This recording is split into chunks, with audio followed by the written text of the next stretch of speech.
मनुष्य दुखी क्यों है? मनुष्य के दुख का कारण है उसकी कामना, उसकी तृष्णा। जब तक मन में कामना है, जब तक तृष्णा है, तब तक जीव दुखी रहेगा। इसलिए भागवत भगवान कहते हैं कि निष्काम बनो, क्योंकि सुख तुम्हें मिलेगा निष्काम बनने से। जब तक तुम्हारी कामनाएं मन में पनप रही है तब तक तुम्हें सुख नहीं मिलेगा। इसीलिए यहाँ कहा कि भजन तो करो, भगवान का भजन करो, लेकिन निष्काम भाव से करो। प्रोज्झित कई तवोत्र परमो निर्मत सराणाम। बोले कपट छोड़ करके भगवान का भजन करना चाहिए। कैसे भजन करना चाहिए? कपट छोड़ के। आप कहेंगे कि हमने कौन सा कपट किया भगवान के साथ? हम तो रोज ही कपट करते हैं। भगवान का भजन तो करते हैं लेकिन कपट करते हैं। भगवान के नज़दीक बैठते हैं, भगवान का भजन करते हैं, 2-4 आंसू आंख में भी आ जाते हैं, लेकिन वो आंसू वो झूठे आंसू हैं। कई बार हम कहते हैं ना कि देखो कैसे घड़ियाली आंसू बहा रहा है। समझ में तो आती है सबको घड़ियाली आंसू किसे कहते हैं। तो हम भी भगवान के आगे घड़ियाली आंसू बहाते हैं। भगवान के सामने इसलिए नहीं रोते हैं कि हमें भगवान ने अभी तक दर्शन क्यों नहीं दिया, हम भगवान से दूर हो गए, कितने जन्म बीत गए। आप जरा कल्पना करें, 84 लाख योनि, उसमें भी अंतिम योनि है मानव योनि, और यही मानव योनि ही सबसे श्रेष्ठ है। और ये बेकार चला गया चोला, उसके बाद फिर 84 लाख बार जन्म लेना पड़ेगा। अभी तो भगवान ने इतनी सुविधा दी है कि घर में बैठ के एसी कूलर पंखा में बैठे हैं, जैसा चाहो वैसी सुख सुविधा हमको मिली है। आप जरा गेट से बाहर निकल के झांक के देखो, गली के किनारे कुछ ऐसे प्राणी भी रहते हैं जिनको देख करके कभी यह सोच आनी चाहिए कि अगर उस जगह हम बैठे होते तो कैसा रहता। कार्तिक का महीना चल रहा हो, सर्दी हो खूब कड़ाके की, वो बेचारा ठिठुर रहा हो, खाने को कुछ नहीं मिल रहा, भूख लगी है, किसी के द्वार पे गया है पूंछ हिलाते हुए और उसने पत्थर मार के उसको भगा दिया, उसके शरीर से खून निकल रहा है, उसका उपचार नहीं है और उसकी गति भी बड़ी भयानक होती है। उस दृश्य को देख करके जीव अगर यह समझे, मनुष्य यह समझे यही गति मेरी भी हो सकती थी, क्या पता हो सकता है कि अगला जन्म मेरा भी ऐसा ही हो।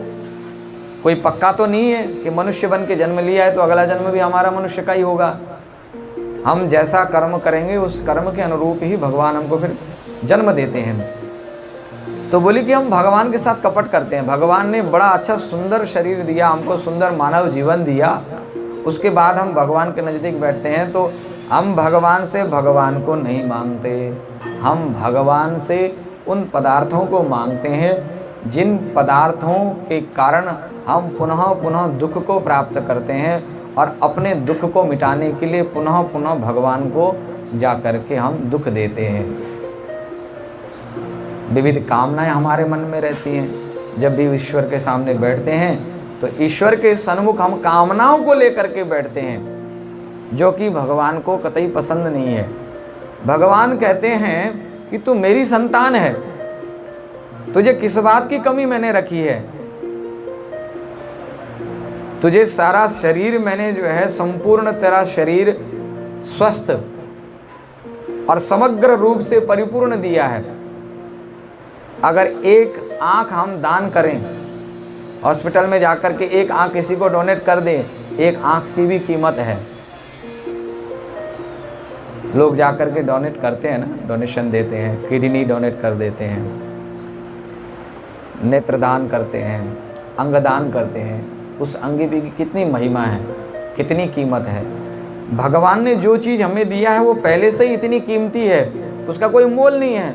उसके बाद भी ईश्वर ने हमें और सुविधाएं भी दी है, खाने के लिए अच्छा भोजन दिया है, रहने के लिए अच्छा मकान दिया है, इष्ट मित्र परिवार सब अपने अनुकूल दिए हैं, किसी बात की कमी नहीं रखी।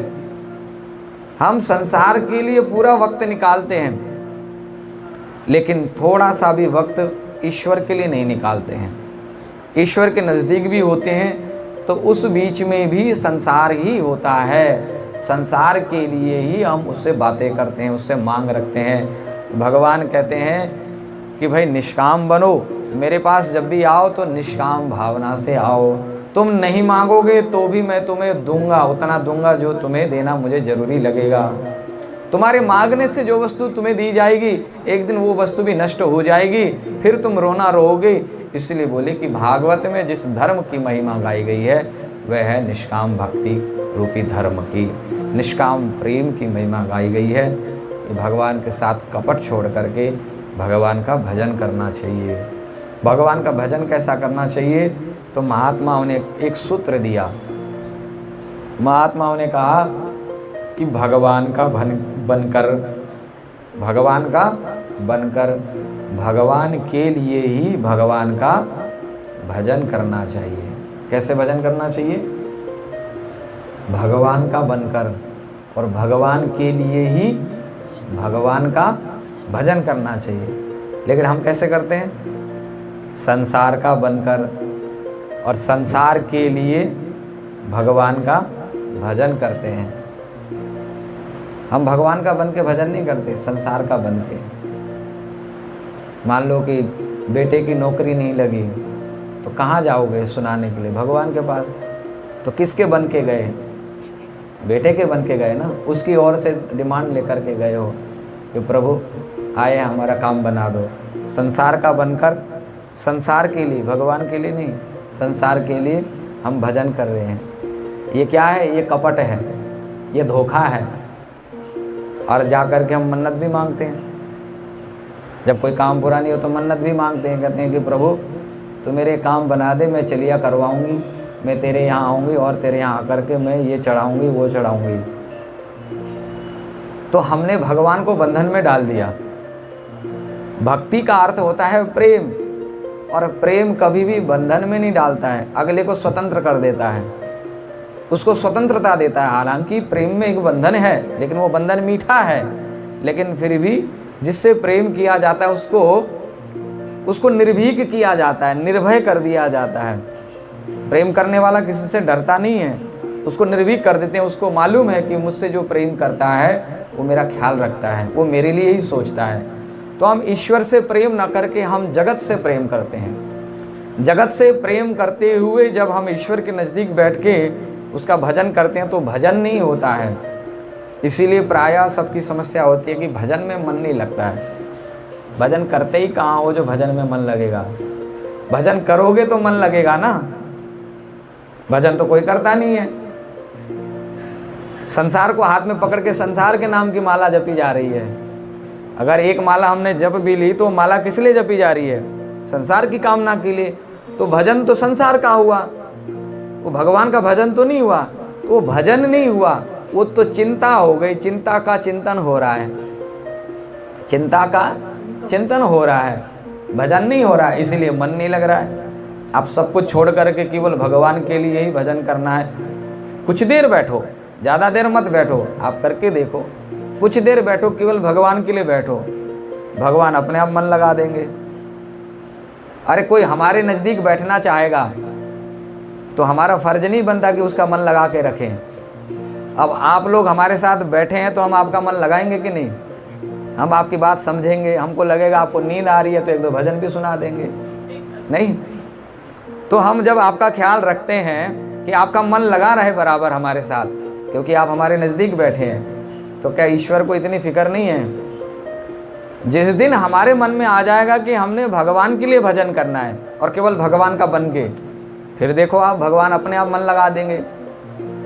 तो जीव का सबसे बड़ा जो प्रश्न है, मनुष्य की सबसे बड़ी समस्या है, भजन तो करना चाहते हैं लेकिन मन नहीं लगता। मैं चाहता हूं लेकिन मन नहीं लगता। अरे भोजन करना चाहते हो कि नहीं? तो मन कैसे लग जाता है वहां? क्योंकि भोजन करना चाहते ही हो, इसलिए मन लग जाता है। अच्छा, जिसको भोजन करने का मन ना हो, सुंदर से सुंदर व्यंजन सामने थाली में रख दो, उसका मन ही नहीं होगा, देखने का ही मन नहीं करेगा। लेकिन जब उसका मन तैयार हो जाएगा कि मुझे भूख है, मुझे खाना है, मुझे भोजन करना है, अब वो बीमार भी होगा, बिस्तर से उठ नहीं सकता है, लेकिन भूख उसको सता रही है, तो बिस्तर छोड़ देगा और खुद रसोई घर में जाकर के बर्तन बजाना शुरू करेगा कि खाने की चीज़ कहाँ रखी है। तो भूखा व्यक्ति जब अपने भोजन को तलाश करने के लिए उठ सकता है, तो भजन का भूखा व्यक्ति भी भजन के लिए तैयार हो जाता है। हमारे मन में अगर यह प्रश्न है, हमारे मन में यह संशय है कि भजन में मन नहीं लगता, करना तो चाहते हैं, होता नहीं है, तो इसका सीधा सा अर्थ है हम चाहते ही नहीं हैं। चाहत का स्वरूप अलग ही होता है। इसीलिए भागवत जी ने कहा कपट छोड़ो, कपट छोड़ करके मेरा भजन करो, मेरा चिंतन करो।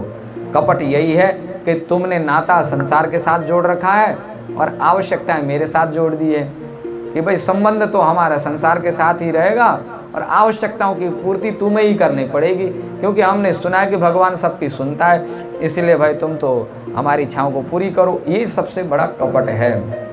इसलिए निष्कपट भाव से हम भगवान के साथ अपना संबंध रखें।